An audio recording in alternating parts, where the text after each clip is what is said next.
AI आर्टिफिशियेल intelligence सुबुंफोरनि ओरैबायदि मोनसे दिहुनथाय जाय इयुनाव सुबुंफोरनि जोबस्रांनायनि लामाखौ लानानै फैगोन। मानोना सुबुंफोरा बे दिहुनथायखौ ओरैबायदि जौगाहोबाय जे बिसोरो गावनो गाव हारसिङै सोलोंनो हानाय जाबाय। बिसोरो जेब्लायबो गोदान गोदान सोदोब सोलोंगासिनो, जेब्लायबो सुबुंफोरजों समान लेभेलाव फैनो थाखाय मोनसेनि उनाव मोनसे फारि फारि। इयुनावहाय बेफोर एआइफोरा सुबुंफोरजों लोगो जाहैगोन ना सुथुर जाहैगोन बेखौ इयुनासो खोन्थासिगोन। नाथाय मोनसे बाथ्राया सैथो, जोबोद गोख्रैयै एआइफोरा सुबुंफोरनि जायगाखौ लानो जागायजेनगोन। दासिमाव गोबां जायगाफोराव बायदि खामानियाव एआइखौ बाहायसै। एआइखौ बाहायनानै सुबुंफोरनि मुलाम्फा जादों ना खहा जागोन बेखौ सावरायगोन बे भिडिअआव। खुलुमबाय, आंनि मुङा टमास ब्रह्म। फैदो बिदिब्ला जागायनायसै दिनैनि बे गोदान भिडिअखौ। एआइखौ गासै मोनथाम बाहागोआव राननाय जादों: उइक एआइ, स्ट्रं एआइ आरो सिंगुलारिटी। 2007 मायथाइयाव बे बोसोरा स्ट्रं एआइखौ दिहुननायनि सममोन। आमेरिकान कम्पिउटार साइन्टिस्ट काइ फु ली आरो इउनिभार्सिटिनि प्रफेसार पि लीआ गोबां गोथौ सोलोंथाइनि गेजेरजों ओरैबायदि प्रग्रामखौ दिहुनदोंमोन दि इन्टारनेटआव थानाय गोबां इमेजफोरखौ ज' खालामना बेयाव थानाय डाटानि मददजों जायखिजाया गोदान इमेजफोरखौ सिनायनो हायोमोन। थारमानि बे प्रग्रामा इमेजआव थानाय माखासे मुवाफोरखौ नुनानै सिनायनो हायोमोन। बेनो बे सममोन जे मेसिनआबो जोनोम मोनदोंमोन। थारमानि मेसिनफोरा जायखिजाया मुवाखौ इन्टारनेटआव थानाय डाटाजों गोरोबहोनानै सिनायनो हायो। बिनि सिगां बेखौ मिथियामोन दि जोंनि मेसिन एबा कम्पिउटारफ्रा नुनो हायो होनना। इमाजिनेट मुंनि मोनसे प्रग्रामनि मददजों बेखौ मिथिनो हानाय जादोंमोन। 1 अक्ट'बर 2017 मायथाइयाव सफिया मुंनि बे रबटखौ सउदी आरबियानि नोगोरारि खालामनाय जादोंमोन, जाय सुबुंफोर बायदिनो हादोरनि गासै मोनथायखौ मोनफुंनो हायो आरो जारिमिनाव सिगांसिन रबटखौ नोगोरारि खालामनाय जादोंमोन आरो सुबुंफोरनि गेजेराव लाबोनाय जादोंमोन। बिनिफ्रायनो जागायजेनो बिगियानगिरिफोरनि गेजेराव गावजों गाव ओरैबायदि दावहा, बयनिख्रुइ बांसिन गोहोगोरा एडभान्स एआइ बानायनो थाखाय। गुबुन फारसेथिं इलन मास्कनि अपेन एआइ आरो निउरेलिंक कम्पानिया बुहुमनि बयनिख्रुइबो गोहोगोरासिन फ्रेन्डलि आरो खहा गैयै मेसिन बानायगासिनो दं।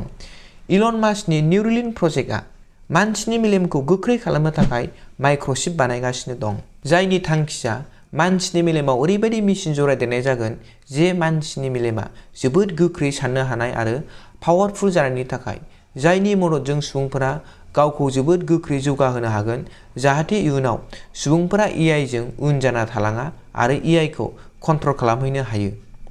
बे टेक्न'लजिनि मददजों मानसिनि मेलेमखौ कम्पिउटारजों जरायदेरनाय जायो। थारमानि गासै सुबुंनि मेलेमाव गंसे कम्पिउटारजों कानेक्सन थागोन, जाहाथे सुबुंफोरा गोख्रै साननो हायो आरो पावारफुल जायो।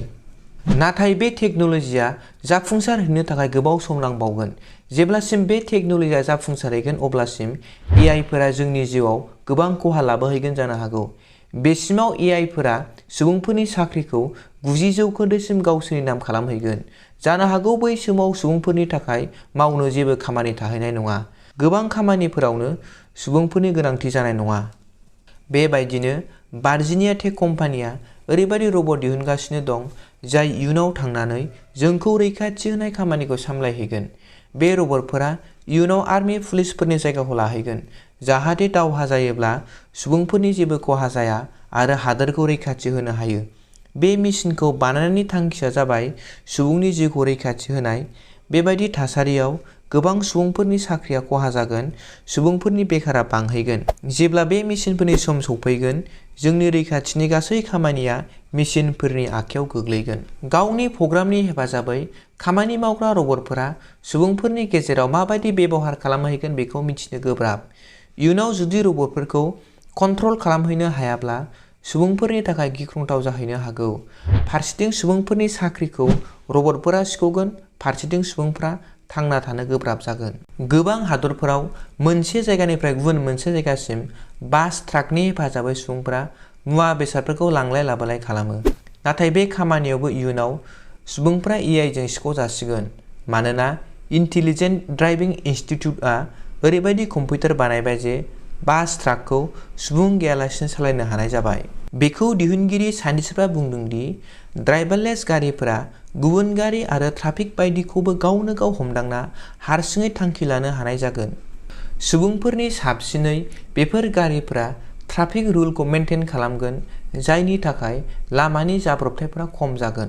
बुंनो थाङोब्ला एआइआ जोंनि मोजां आरो गाज्रि फारनैथिंबो खामानि मावगोन। मोजाङा बेनोदि AI नि हेफाजाबै जोंनि लाइफ स्टाइला गोबां जौगानाय फैगोन, इजि जागोन। फारसेथिं गाज्रिया बेनोदि AI आ जोंनि सुबुंफोरनिफ्राय बांसिन इन्टेलिजेन्स आरो पावारफुल जानायनि थाखाय इयुनाव जोंखौ गाग्लोबनो हागौ आरो जोंनि जोबस्रांनायनि लामाखौ लानानै फैनो हागौ। नाथाय बेखौ जों रोखायै बुंनो हाया जे रबटफोरा इयुनाव सुबुंफोरखौ गादबना गावसोरनि राज खालामहैगोन। नाथाय आं बेखौ सानो जे जुदि बेबादि रबटफोरखौ सुबुंफोरनिफ्राय हाजार गुना इन्टेलिजेन्ट आरो पावारफुल खालामोब्ला बिसोरो गावनो गाव इन्टारनेटनि हेफाजाबै गोदान गोदान सोदोब आरो फिलिंसखौ मिथिनो हायोब्ला बेबायदि समा गोजान गैला जे जों बिसोरनि आथिं सिङाव थाहैनांगोन। नोंथांमोननि साननाय बायदिब्ला AI खौ दिहुननाया जोंनि इयुननि थाखाय मोजां ना गाज्रि बेखौ गाहायाव कमेन्ट सोना फोरमायहर आरो भिडिअखौ मोजां मोनदोंब्ला लाइक आरो शेयार खालामनो दाबाव। एसेनोसै, गोजोन्थों।